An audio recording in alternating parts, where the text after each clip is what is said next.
આ પુસ્તક મારી માટે એક કેથારેસિસ હતું. એ લખી રહ્યો હતો ત્યારે શરૂઆતમાં મેં એવું વિચાર કર્યો હતો કે ગોડસે કોર્ટમાં જે બયાન કર્યું અને બાપુ પર જે આક્ષેપો કર્યા એ દરેક આક્ષેપનું હું ખંડન કરીશ.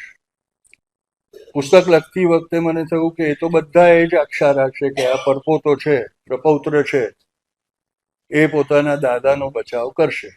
એટલે હું ગમે એટલું લખું પણ લોકો એમ જ કહેશે કે એ બિચારો કરે શું, પ્રપૌત્ર છે એટલે દાદાનો બચાવ તો કરવો જ પડે. તો મેં કીધું મારે શું જરૂર છે દાદાનો બચાવ કરવાની. એટલે પછી મેં નક્કી કર્યું કે બાપુના જીવનના જે છેલ્લા 4 વર્ષ હતા, આગા ખાન પેલેસથી છૂટ્યા પછી એમની હત્યા થઈ ત્યાં સુધી, એનો વૃત્તાંત, એમનો એમ હું લખીશ મારા પુસ્તકમાં.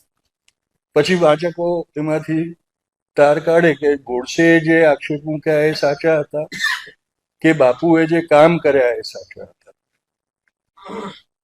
એટલે નોઆખલી અને ત્રિપુરામાં જે પદયાત્રા કરી, શાંતિ યાત્રા કરી બાપુ, એના વિશે લખ્યું.